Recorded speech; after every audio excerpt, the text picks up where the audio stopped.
मी भंडारा जिल्ह्यातील साकोली येथील विश्रामगृहामध्ये आहे। या ठिकाणी अखिल भारतीय अंधश्रद्धा निर्मूलन समितीचे संस्थापक प्राध्यापक श्याम मानव आपल्यासोबत आहेत। थेट आपण त्यांच्यासोबत चर्चा करूया। सर, एशियन न्यूजमध्ये आपलं स्वागत आहे। मला सांगा की महाराष्ट्रामध्ये अंधश्रद्धा निर्मूलन चळवळ निर्माण करण्याकरता आपला फार मोठा योगदान आहे, पण इतरही राज्यात अंधश्रद्धा निर्मूलनाचे कार्य जोमाने चालण्यासाठी आपला काय प्रयत्न राहतील, आपले काय मत आहे? बेसिकली आपण महाराष्ट्रामध्ये ही चळवळ सुरू केली 1982 साली। त्यावेळेस या पद्धतीनं या विषयावर एखादी चळवळ उभी राहू शकते याची कोणालाच कल्पना नव्हती। अतिशय कठीण विषय होता। सर्वसामान्य लोकांच्या दृष्टीनं श्रद्धेचा विषय अत्यंत नाजूक असतो आणि त्या विषयावर संपूर्ण महाराष्ट्रातल्या जनतेचं प्रबोधन करणं हे अतिशय कठीण होतं। पण आपण ज्या पद्धतीनं भूमिका घेतली की आमचा देवाधर्माला विरोध नाही, पण देवाधर्माच्या नावावर सर्वसामान्य माणसांचं जे शोषण होतं त्याच्या विरुद्धची ही चळवळ आहे आणि त्या भूमिकेमुळं ही भूमिका महाराष्ट्रातल्या संत परंपरेची भूमिका असल्यामुळं, म्हणजे संत ज्ञानदेव, संत ज्ञानेश्वर, संत नामदेव यांच्यापासून सुरू झालेली ही वारकरी संप्रदायाची जी चळवळ आहे, ज्यामध्ये संत तुकाराम, अगदी गाडगे महाराज, तुकडोजी महाराजापर्यंत ही परंपरा येते, त्यांनी पण याच पद्धतीनं अंधश्रद्धा निर्मूलनाचं काम या महाराष्ट्रामध्ये केलेलं आहे आणि त्या मार्गाने आपण गेल्यामुळं लोकांचा प्रतिसाद मिळत गेला। मोठ्या प्रमाणावर ही चळवळ उभी राहू शकते। महाराष्ट्रामध्ये ज्या पद्धतीनं वारकरी संप्रदायाची एक परंपरा आहे आणि त्याच्या आधारावर संत तुकाराम असं म्हणाले, संत ज्ञानदेव असं म्हणाले, नामदेव असं म्हणाले, संत चोखोबा असं म्हणाले, सावतामाळी असं म्हणाले, गाडगे महाराज असं म्हणाले, तुकडोजी महाराज असं म्हणाले, असं सांगून जे लोकांचं प्रबोधन करता येतं आणि त्यामुळे लोकांना हे आपलंच आहे असं वाटायला लागतं। हा जो फायदा महाराष्ट्रामध्ये मिळतो, त्याच पद्धतीनं दुसरी एक सामाजिक सुधारणेची चळवळ महाराष्ट्रामध्ये अत्यंत प्रभावीपणे झालेली आहे। म्हणजे अगदी शिवाजी महाराजांपासूनच या पद्धतीचे प्रयत्न झाले। त्यानंतर प्रामुख्यानं ज्योतिबा फुले, डॉक्टर बाबासाहेब आंबेडकर, शाहू महाराज, आगरकर, प्रबोधनकार ठाकरे, सावरकर या सगळ्या मंडळींनी अतिशय मोठ्या प्रमाणावर लोकांच्या अंधश्रद्धा दूर करण्याचं काम केलेलं आहे आणि त्यामुळं त्यांची नावं घेऊन त्यांचे उतारीच्या उतारे लोकांपुढे सांगून लोकांचं प्रबोधन करणं सोपं जातं। ही जी संधी आणि फायदा महाराष्ट्रामध्ये आहे तो इतर प्रांतांमध्ये नाही। मी सुरुवातीच्या काळामध्ये ज्यावेळेस 1982 साली ही चळवळ सुरू केली, तर 87-88 सालापर्यंत गुजरात, मध्य प्रदेश, उत्तर प्रदेश, बिहार आणि गोवा या प्रांतांमध्ये आणि मध्य प्रदेश सोबतच आजूबाजूचा आजचा जो छत्तीसगड आहे तिथे त्या पद्धतीनं आम्ही अतिशय मोठ्या प्रमाणावर हे प्रयत्न केले।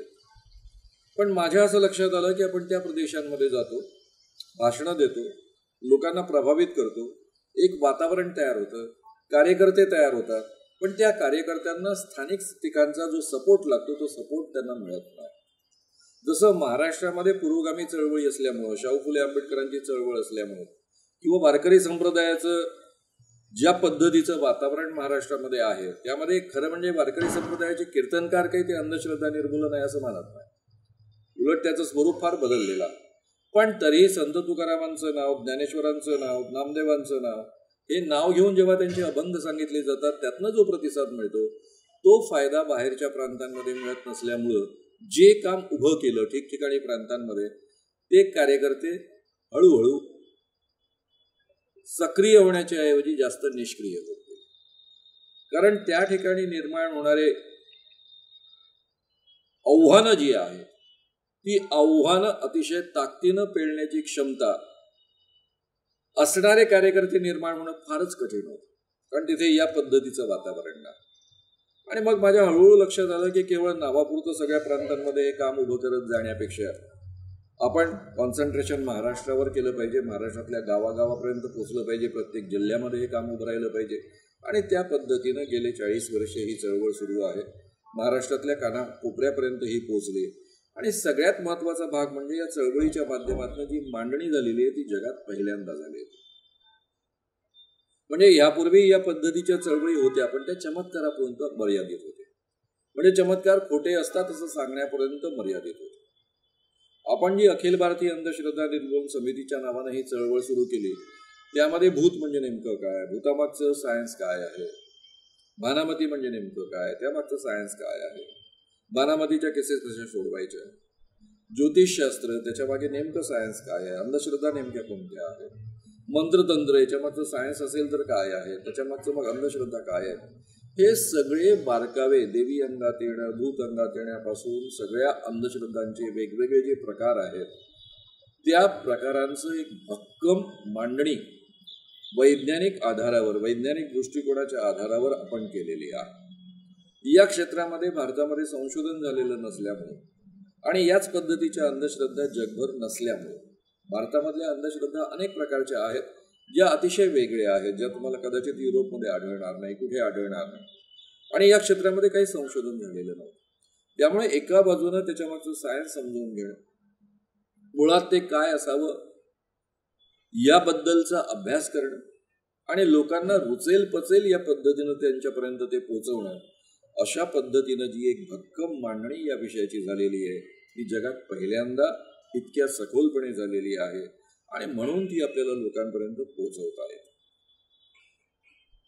दुसरा प्रश्न आहे सर, संपूर्ण देशामध्ये अंधश्रद्धेच्या घटना घडत आहेत आणि तो रोखण्यासाठी केंद्र सरकारने काय उपाययोजना केल्या पाहिजे, यावर आपले काय मत आहे? महाराष्ट्रामध्ये आपण जादूटोणा विरोधी कायदा तयार केला. त्यामधला प्रत्येक शब्द फायनल करण्याची संधी मला मिळाली. हा अत्यंत इफेक्टिव्ह आणि व्यापक कायदा आहे. केवळ कायदे करून काही होत नाही याची आपल्याला नीट कल्पना आहे, कारण ते कायदे इम्प्लिमेंट करणाऱ्या यंत्रणा स्वतः अंधश्रद्धा असतात.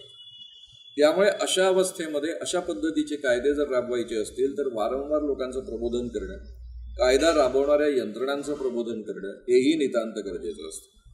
आणि या सगळ्यांचा विचार करत असताना महाराष्ट्रामध्ये आपण केवळ हा कायदा निर्माण केला नाही, तर त्यासोबत जादूटोणा विरोधी कायदा प्रचार प्रसार अंमलबजावणी समिती गठीत केली आणि त्या माध्यमातून जे कायदा राबवत आहेत त्या यंत्रणांचं आणि सरकारी सगळ्या यंत्रणांचं अतिशय चांगल्या पद्धतीनं प्रबोधन व्हावं, त्यांची वैचारिक पृष्ठभूमी तयार व्हावी आणि त्या माध्यमातून कायदा हा इफेक्टिव्हली राबवला जावा असे आपण प्रयत्न महाराष्ट्रामध्ये केले. त्यामध्ये सरकार बदलल्यामुळं कदाचित फारसं यश आपल्याला मिळू शकलं नाही, कारण जेव्हा जेव्हा कामाला सुरुवात होते तेव्हा तेव्हा सरकार बदलते. आजूबाजूच्या प्रांतांचा विचार केला तर महाराष्ट्रामध्ये जेवढ्या अंधश्रद्धा आहेत त्यापेक्षा जास्त अंधश्रद्धा सगळ्या भारतामध्ये आहे. अपवाद कोणताही प्रांत नाही. केरळचा एखादा अपवाद थोडासा आपल्याला करता येईल की त्या ठिकाणच्या प्रमाण कमी आहे अंधश्रद्धांचं असं म्हणता येईल. पण अगदी बंगाल जे प्रगत मानलं जातं, वैचारिकदृष्ट्या अत्यंत प्रगत प्रांत मानला जातो, तिथपासून तर संपूर्ण देशामध्ये अंधश्रद्धांचं प्रमाण महाराष्ट्रापेक्षा कुठेही कमी नाही आहे, उलट जास्त आहे. काही ठिकाणी या संबंधीचे कायदे झाले. छत्तीसगडमध्ये या संबंधीचा कायदा झाला, तो आपल्याच लोकांच्या पुढाकारानं झाला, पण तो कायदा मर्यादित आहे. केवळ करणी करणे, जादूटोणा करणे यापर्यंतच मर्यादित आहे. त्यानंतर दुसरा अत्यंत महत्वाचा कायदा कर्नाटकमध्ये झालेला आहे. हा कायदा झाला, तो महाराष्ट्रा इतका ताकदवान नाहीये, पण त्या कायद्याच्या इम्प्लिमेंटेशन करता जे पुढे व्हायला पाहिजे होतं ते फारसं झालेलं नाही. आता महाराष्ट्रासारख्याच प्रांतामध्ये फारसं घडू शकलं नाही, तर कर्नाटकमध्ये ते घडेल अशी अपेक्षा करणं बरोबर नाही. बिहारमध्ये हा कायदा आहे मुख्यमंत्र्यांना सुद्धा माहिती, म्हणजे तो इतका डिफंग आहे, त्याला काही अर्थच राहिलेला नाही आणि तो अत्यंत मर्यादित आहे. महाराष्ट्रातल्या इतर प्रांतांमध्ये या पद्धतीचा केवळ कायदा निर्माण करून होणार नाही.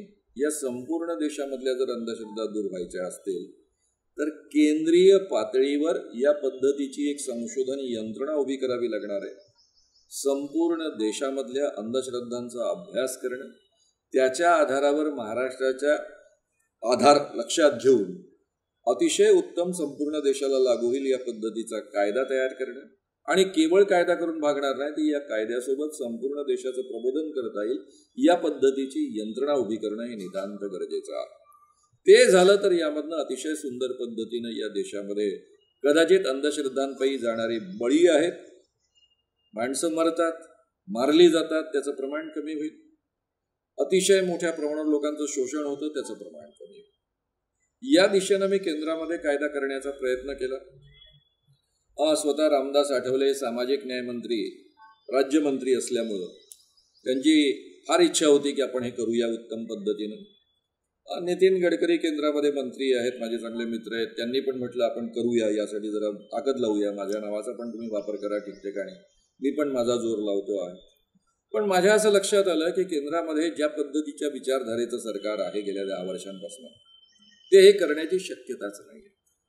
कारण वैज्ञानिक दृष्टिकोन रुजवावा याकरता प्रकाश जावडेकर हे जेव्हा मानव संसाधन मंत्री होते त्याकरता मी प्रयत्न करण्याची सुरुवात केली. मी फार प्रयत्न केले असं म्हणत नाही, पण मी वैज्ञानिक दृष्टिकोन या विषयासंबंधी त्यांच्यासोबत चर्चा करायला गेलो त्यावेळेस त्या ठिकाणी अनेक बाबा महंत बसलेले होते. कोणाकडे? शिक्षण मंत्र्यांकडे, अभ्यासक्रमात बदल करण्यासाठी. आणि मला त्यांचे सचिव म्हणत होते, मानवसाहेब पहा, तुमची मुलाखत तुम्ही ठरवून दिली प्रकाश जावडेकरांसोबत, पण हे सगळे बाबा महंत याचसाठी बसलेले, हे वैज्ञानिक दृष्टिकोन आणणार आहे. तुमचा आणि यांचा वैज्ञानिक दृष्टिकोन कसा रुजलेला तो तुम्ही पहा. प्रकाश जावडेकर अतिशय उत्साहाने मला सांगत होते की मी पण तुमच्यासारखाच बुद्धिप्रामाण्यवादी आहे, कधी विसरू नका. एकाच काळातले आम्ही सामाजिक क्षेत्रामध्ये काम करणारी माणसं आहोत, त्यामुळे परस्परांना त्या अर्थाने ओळखत होतोच. पण ते मला आवर्जून दोन्हीदा म्हणाले जेव्हा जेव्हा माझी भेट झाली की तुम्ही विसरू नका, मी बुद्धिप्रामाण्यवादी आहे, मी विज्ञानवादी माणूस आहे.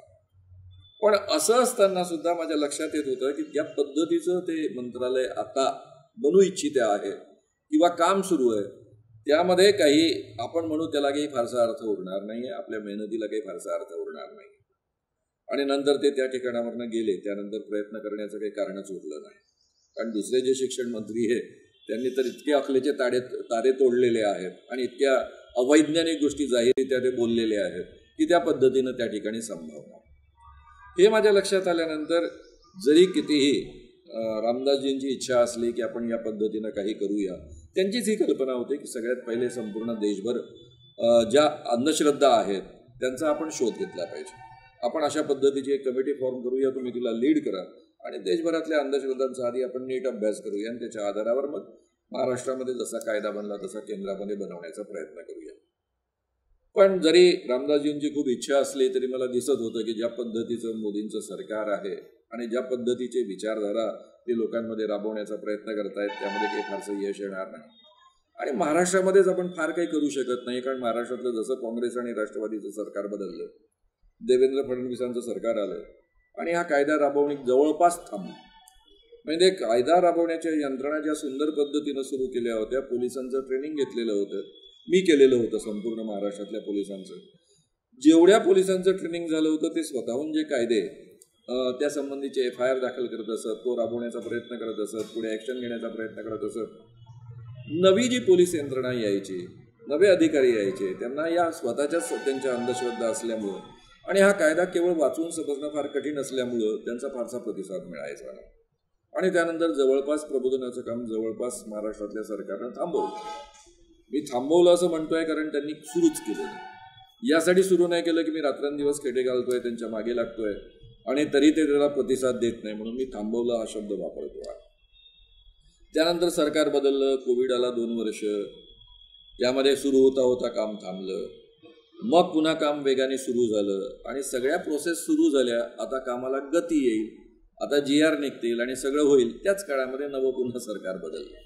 तर त्यामुळे या कामाला गती मिळणं अतिशय कठीण झालेलं आहे. महाराष्ट्रामध्ये जर आपण उत्तम पद्धतीने, माझी इच्छा अशी होती की महाराष्ट्रामध्ये जर 5 ते 10 वर्ष काम करण्याची संधी मिळाली असती पूर्ण ताकदीने, कारण महाराष्ट्रामध्ये ते शक्य आहे.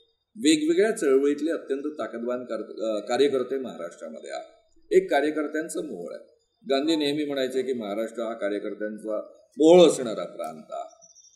त्यामुळे अनेक कार्यकर्त्यांची मदत घेऊन हे प्रबोधन अतिशय उत्तम पद्धतीनं करता आलं असतं आणि त्यातून एक संपूर्ण देशाकरता एक उदाहरण निर्माण करता आलं असतं. म्हणून मी महाराष्ट्रावर जास्त कॉन्सन्ट्रेट करण्याचा प्रयत्न केला. सुरुवातीला जेव्हा तुम्ही काम करता आणि नवे कार्यकर्ते असतात, असं तुम्हाला वाटतं की मी देशभर काम करतोय असं लोकांना कळावं, दिसावं, आपण पण तसा प्रयत्न करावा. आता हा सुरुवातीला मी केलेला आहे तो प्रयत्न. पण माझ्या जेव्हा लक्षात आलं की आपण देश पातळीवर हे काम रुजवू शकत नाही, कारण त्या ठिकाणी त्या पद्धतीचे फुटिंग्स नाहीत, आधार नाही.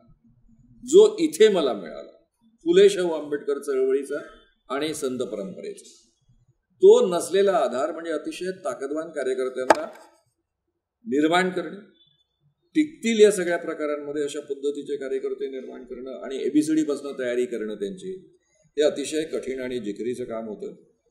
तसे सुरुवातीला आम्ही प्रयत्न केले, त्यात तेवढं यश आलं नाही, म्हणून मग महाराष्ट्रावर कॉन्सन्ट्रेट केलेलं आहे.